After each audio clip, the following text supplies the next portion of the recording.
खैबर पख्तूनख्वा की हुकूमत ने अफगानिस्तान के लिए इमदादी सामान ट्रकों में भरकर रवाना किया, अच्छी बात है, और वो सामान अब जाएगा अफगानिस्तान। लेकिन जैसे मरियम नवाज फोटो लगाती है ना यहाँ पे अपनी तशहीर के लिए सरकारी पैसे से, इसी तरह उस पर अली अमीन गंडापुर का फोटो लगा हुआ उन ट्रकों के ऊपर। तो अगर इधर तनकीद होती है तो उधर भी होनी चाहिए। बात जो ठीक है वो ठीक है, और यहाँ पे सिर्फ हुकूमत खैबर पख्तूनख्वा वो करते जो तरीक़ाकार है तो वो बेहतर था। अगर अपने फोटो लगाने तो अपनी ज़ाती पैसों से लगाओ, ये सरकारी पैसों से अपनी ज़ाती तशहीर जो है वो ये नामुनासिब चीज़ है, चाहे कोई भी करे। फिर आगे इमरान खान साहब ने कहा कि खैबर पख्तूनख्वा में अपने ही लोगों पर ड्रोन अटैक्स और मिलिट्री ऑपरेशन फौरी तौर पर बंद होना चाहिए। अली अमीन गंडापुर समेत सूबाई हुकूमत को इस मामले पर भरपूर मज़ामत करनी चाहिए। पहले ही वो इलाके सैलाब की तबाही झेल रहे हैं। इन हालात में ऑपरेशन या ड्रोन हमले और अपने इलाकों से बेदखली जख्मों पर नमक छिड़कने के मुतरादिफ है।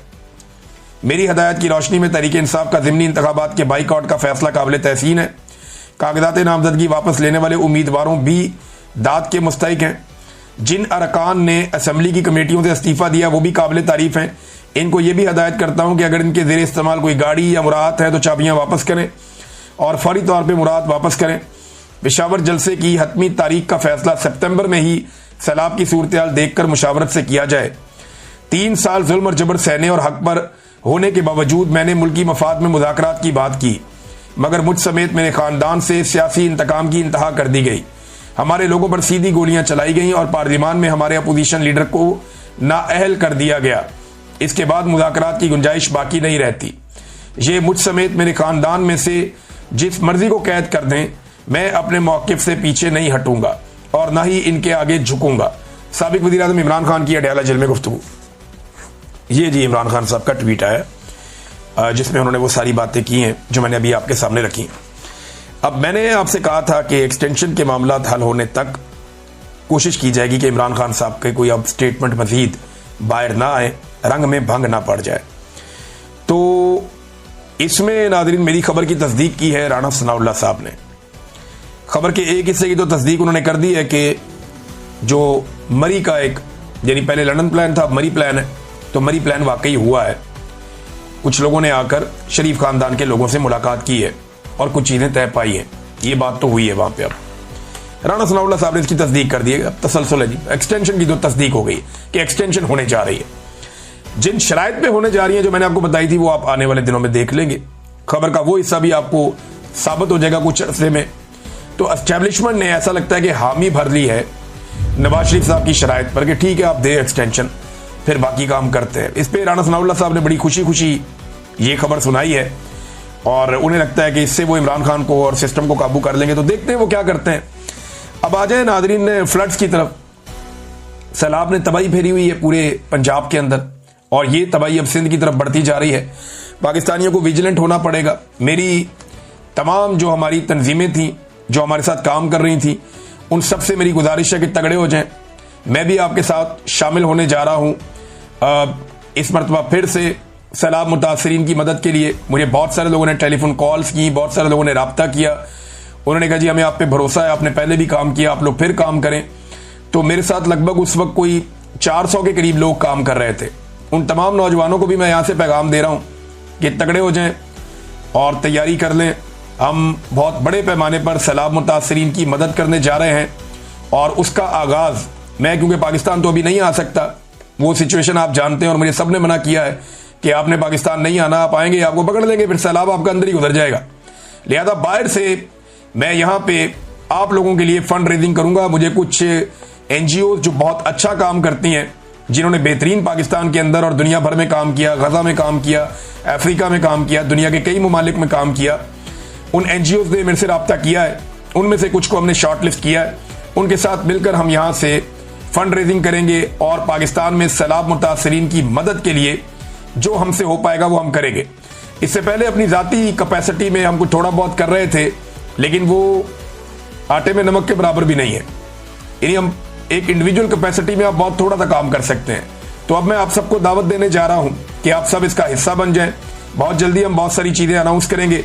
हमारा जो पहला प्रोग्राम होने जा रहा है सैलाब मुतासरीन की मदद के लिए, वो यहाँ पे होगा मैनचेस्टर में। और मैनचेस्टर में एक माए नवाब रेस्टोरेंट है, उसके हॉल में हम ये पहला प्रोग्राम करने जा रहे हैं। 300 से ज़्यादा लोगों की वहाँ पे कैपेसिटी है। तो जितने लोग यहाँ मैनचेस्टर में या इसके आसपास रहते हैं वो लोग तैयारी करें, और जुमे वाले दिन शाम 7 बजे से लेकर 9 बजे तक हम यहाँ पे सैलाब मुतासरीन की मदद के लिए इकट्ठे होंगे। आप सबसे गुजारिश है कि आप लोग वहाँ पे आएँ और सैलाब मुतासरीन की मदद करें। हमारे साथ और बहुत सारे ऐसे लोग होंगे जिन्हें आप अपने बीच में देखना चाहते हैं, जिनकी बात आप सुनना चाहते हैं, और ये सारा प्रोग्राम हम पूरी दुनिया के अंदर बराह रास्त दिखाएंगे भी मल्टीपल चैनल्स के ज़रिए से। तो हमने ये काम शुरू किया है अल्लाह ताला का नाम लेकर। हम बड़े कमज़ोर लोग हैं, लेकिन अल्लाह रब्बुल इज़्ज़त ने पहले भी हमारी मदद की, वो अब भी हमारी मदद करेगा। हमने बहुत बड़े पैमाने पर अपनी कैपेसिटी से ज़्यादा काम किया था, मुझे आज भी यकीन नहीं आता कि हम वो कर पाए थे। तो मुझे अल्लाह ताला से उम्मीद है कि ये बहुत बड़ी आजमाइश है पाकिस्तान पे। मैं वहाँ तो नहीं जा सकता, लेकिन यहाँ से जो कुछ मेरे से बन पड़ेगा मैं करूँगा। बहुत अच्छे और ईमानदार लोग हमारे साथ जुड़े हैं, मैं उम्मीद करता हूँ कि वो भी हमें मायूस नहीं करेंगे और पाकिस्तानी भी नहीं करेंगे। ओवरसीज पाकिस्तानी जो यहाँ मैनचेस्टर के आसपास हैं वो लोग इकट्ठे हो जाएं। इसके बाद हम बाकी शहरों में भी आएंगे, लेकिन सबसे पहला प्रोग्राम जो है वो मैनचेस्टर में माए नवाब जो रेस्टोरेंट है, जो पुराना वाला, वहाँ पे ये एक तो बड़ा है बहुत, वो नया बना है वहाँ नहीं, जो एक ओल्ड वाला जिसको सब जानते हैं यहाँ पे, वहाँ पे ये प्रोग्राम है। जुमे वाले दिन शाम 7 बजे से लेकर 9 बजे तक 5 तारीख होगी। तो आप सबसे गुजारिश है कि यहाँ पे आएँ और सैलाब मुतासरीन की मदद के लिए हिस्सा डालें।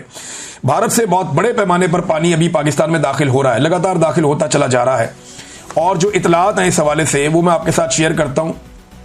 ये बड़ी खौफनाक इतलात हैं और एक एक तफसील यहाँ पे अब मेरे पास लिखी हुई है। इस वक्त हमने सारा डाटा इकट्ठा किया है कि भारत के कौन कौन से डैम के जो दरवाजे हैं वो मुकम्मल तौर पर उनके गेट खुले हैं, और वो सारा पानी जो है वो 2 दरियाओं में बहुत तेज़ी से दाखिल होने जा रहा है, सतलुज में और चनाब में। चनाब का जो पानी है वो जेलम तक, और सॉरी उससे ऊपर जो आप चले जाते हैं जंग तक, वहाँ तक तबाही मचाता है, और फिर ये दरिया सिंध में जाके गिरता है। इसी तरह जो आपका रावी का और सतलुज का पानी है ये भी दरिया सिंध की तरफ जाता है।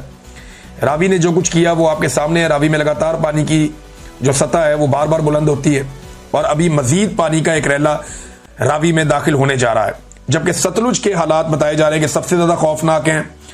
ब्यास के इलाके में जो कैशमेंट एरिया है वहाँ पे बारिश रुकी नहीं रही, ना ही हिमाचल के इलाकों में बारिश रुक रही है, और वो अगले चंद दिन जारी रहेगी। तो ये सतलुज बहुत बड़ा खतरा है मुल्तान के लिए।